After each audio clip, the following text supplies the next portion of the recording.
আজকে দেখাবো জ্যামের মধ্যে মানে টুকটুক জ্যাম অথবা হালকা স্পিডের মধ্যে কিভাবে বাইক চালাতে হয় এবং ক্লাচের ব্যবহার কিভাবে করলে বাইকের ক্লাচ প্লেট সবচেয়ে ভালো থাকবে।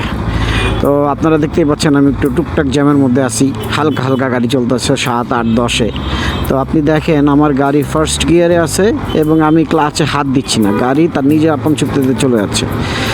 শুধুমাত্র তখনই ক্লাচে হাত দিচ্ছি যখন গাড়ি একদম থেমে যাচ্ছে, এবং থেমে গেলে গাড়ির যেহেতু গতি নেই সুতরাং ইঞ্জিন বন্ধ হয়ে যেতে পারে। এই যে আবারও সেম দেখছেন। তো এইভাবে আপনারা জ্যামের মধ্যে ক্লাচ ব্যবহার করবেন। এখন দেখেন যে আমরা অনেক বাইকাররাই আছি যারা হচ্ছে গিয়ে এই যে জাস্ট হচ্ছে গিয়ে একটু সামনে জ্যাম স্পিড কমাবে আগেই ক্লাচ ধরে ফেলে। হ্যাঁ, এর ফলে হয় কি ক্লাচের প্রেশার প্লেটে এটা আপনার প্রেশার ক্রিয়েট করে এবং যার ফলে ফ্রিকশন বেশি হয়। ক্লাচ প্লেটের যেই চুরিগুলো থাকে ওগুলোতে ফ্রিকশন বেশি হয় এবং ক্লাচ প্লেটটা দ্রুত ক্ষয় হয়ে যায় এবং হচ্ছে গিয়ে আপনার তখন জ্বলে যায়।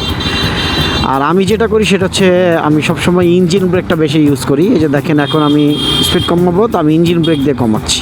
হ্যাঁ, ইঞ্জিন ব্রেক দিয়ে কমাচ্ছি, ক্লাচে কিন্তু হাতই দিচ্ছি না। ক্লাচটাতে তখনই হাত দিচ্ছি যখন আমার গাড়ির স্পিড একদম কমে যাচ্ছে এবং স্টার্টটা বন্ধ হয়ে যাবে। আর সেকেন্ড জিনিস হচ্ছে আমি যদি গিয়ার চেঞ্জ করি, গিয়ার শিফট করি, ডাউন করি, আপ করি, যাই করি না কেন গিয়ার শিফটের সময় শুধুমাত্র ক্লাচটা ধরে রাখি। এছাড়া আমি ক্লাচের ব্যবহার আসলে করি না। এর ফলে হবে কি, আনলেস কোনো টেকনিক্যাল ইরোর ছাড়া আপনার ক্লাচ প্লেট অনেক দিন ভালো থাকবে, গাড়ির ইঞ্জিনে শক্তি পাবে সবসময়, ক্লাচের যে শক্তিটা থাকে সেই ফুল শক্তিটাই পাবে। এই যেমন ধরেন আমি এখন মোড় ঘুরতেছি, মোড় ঘোরার সময় কিন্তু আমি ক্লাচে হাত দিচ্ছি না। সো গাড়ি তার আপন শক্তিতেই যাচ্ছে এবং আমি মোড় ঘুরে গেলাম। তো এই প্র্যাকটিসটা যদি আপনারা সবসময় করতে থাকেন বাইকার হিসেবে তাহলে আপনাদের অনেকগুলো বেনিফিট থাকবে। প্রথম বেনিফিট হচ্ছে ক্লাচ প্লেট তো অনেক ভালো থাকবে, গাড়ির ইঞ্জিনের যে শক্তি, ক্লাচের যে শক্তি সেটা সবসময়ই অনেক ভালো থাকবে, বেটার থাকবে।